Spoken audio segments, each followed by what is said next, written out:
This week on The Modified World, we're discussing controversial aspects of genital piercing versus genital mutilation, so stay tuned.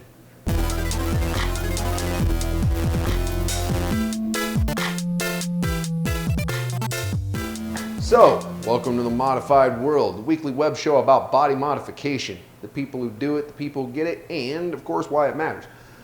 I'm your host. I'm the senior piercer at the world-renowned Pangea Piercing, beautiful downtown Ann Arbor, Michigan, purveyor of internet wackiness. You know it, you love it. I'm GC Potts. This week, controversy abounds. The National Health Service in the UK this week officially designated female genital piercings as female genital mutilation, thereby angering lots and lots and lots of people. Not just people who've had female genital mutilation done, and not, of course, just piercers and piercing people, but anybody with seems to be a brain or any sense of dignity and honor who want to allow adults to make their own decisions. In a nutshell, basically they're trying to equivalate female genital piercing with female genital mutilation or female circumcision, whatever you want to call it. And here's the thing, is there's a lot of varying degrees on both of these.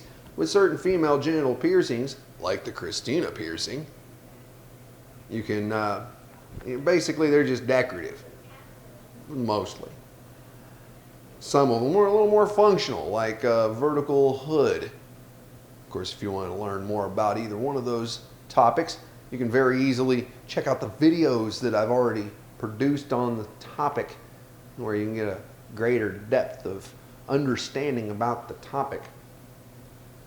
But one way or the other, we're talking a little tiny hole, a little tiny needle, a little tiny piece of jewelry, nothing fancy, nothing gets removed.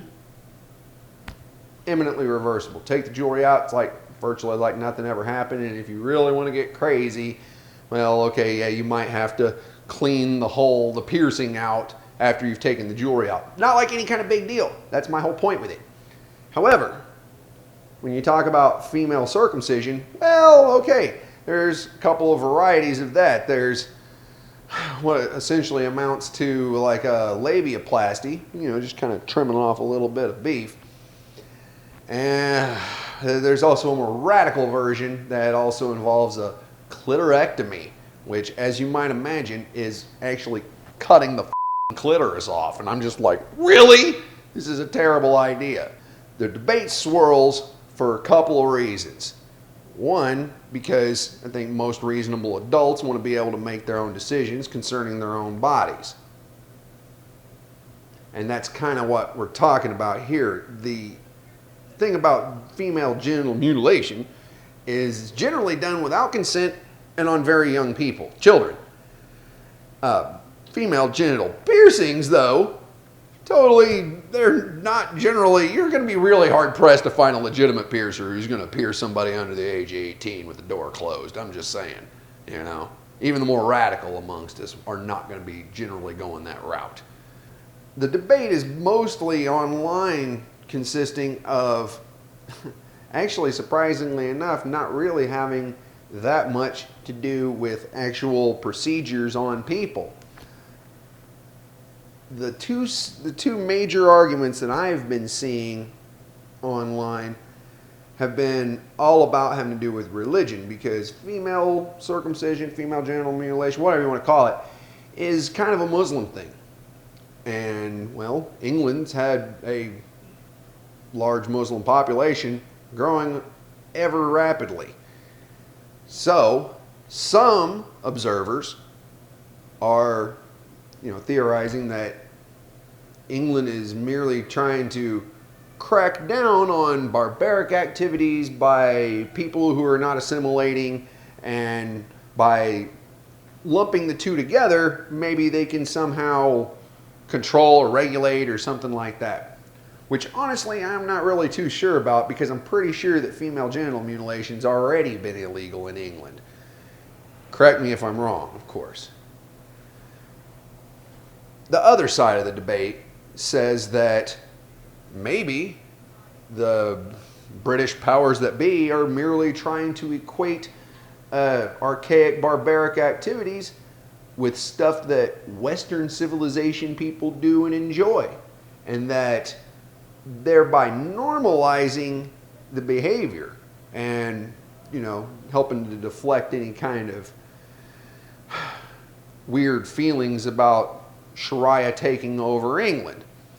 I'm not sure on either one of those. I really don't know because, you know, hey, I'm not a British subject. I do not have boots on the ground in England, you know, but I do have a whole lot of viewers over in the UK. So please, whether or not you're in the UK or not, whether or not you have a vagina or not, let me know what you think about this. Is female genital mutilation the same as getting a piercing? Is it a good idea to try to regulate out activities that we don't understand and don't approve of? I don't know, man. I generally lean towards the idea of letting people do their own thing and not standing in judgment of other cultures and the crazy stuff that they do. But, you know, admittedly, this is a little on the radical side. I just can't imagine. So, well, let me know what you think in the section down below. Of course, that doesn't mean my show is completely over just because I asked you for your opinion in the section down below. I also have to show you the awesome new things I made this week because, you know, I make things every week. Well, or at least one thing that I want to show you. I've had this double forward helix. It was a triple. You saw me get it done on an earlier episode of The Modified World by Miss Courtney Maxwell, currently working at St. Sabrina's. But instead of having some old basic stuff, I made these sweet hybrid bezel prong things. Yeah, they're sweet. They're threadless. They snap together. Properly hardened wires to make sure everything stays secure. I've been doing the 1.5 millimeter ones for a long time, but the 2 millimeter guy is completely new and completely, well, it was a lot tougher to make, surprisingly enough. But I did that. I made these. And it's kind of cool. You know, I love making the shinies.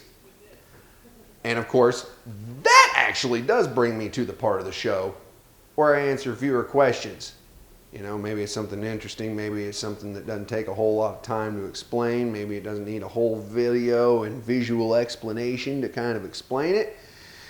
Well, you know, people ask, I answer. And if I answer your question on the air, and you send me your address afterwards, and I'll send you a pack of swag anywhere in the world. That's right. Stickers, buttons, could be t-shirts. You never exactly know. But anyway, this week's question comes from Mirror Maze, who asks, do we have to ask questions to get swag? Well, not necessarily. You can actually call the shop, man. We'll sell you some stickers or some buttons or a t-shirt or whatever.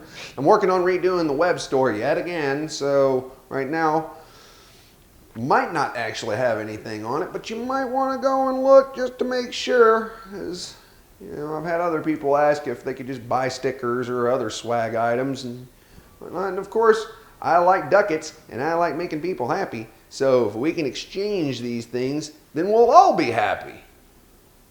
Of course, you can just ask me cool questions and get free stuff. But it might take a little while.